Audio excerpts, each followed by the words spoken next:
ایک حضرت فرماتے ہیں کہ میں نے دعا مانگنے کا طریقہ اپنی بیوی سے سیکھا۔ حضرت وہ کس طرح؟ فرمانے لگے میری بیوی نے مجھے کوئی کام بتایا، کچھ پیسوں کی ضرورت کے لیے کہا تو میں نے اس سے کہا ابھی میرے پاس نہیں ہے، کچھ دنوں میں آئیں گے تو میں دے دوں گا۔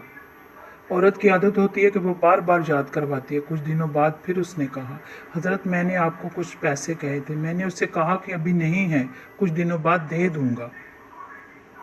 اس نے کچھ دنوں بعد پھر کہا حضور میں نے کچھ پیسوں کے لیے کہا تھا، میں نے ڈانٹ دیا اور کہا کہ ہاں تو کیا مجھے روز شرمندہ کرنے لگ جاتی ہے، ہوں گے تو میں دے دوں گا اور تو روز یاد کرواتی ہے۔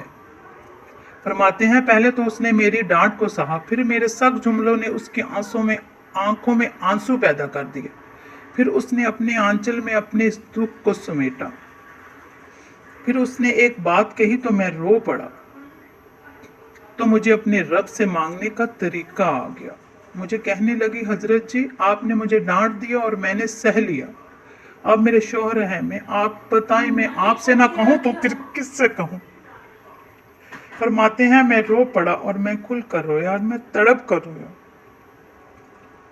اور مجھے کہنے لگی آپ کو کیا ہوا؟ میں نے کہا مجھے بھی دعا مانگنے آ گئی ہے، جب میں اسے کہوں گا نا اللہ تو ہی میرا رب ہے، میں تجھ سے نہ کہوں گا تو پھر کس سے جا کے کہوں گا؟ میں کیوں کسی اور بندے سے سوال کروں؟ میں کیوں کسی دنیا دار سے کہوں؟ میں تیرے نیک بندوں کا وسیلہ اور تیرے محبوب کی غلامی لے کر تیرے پاس آیا ہوں، تجھ سے نہ مانگوں گا تو پھر کس سے جا کے مانگوں گا؟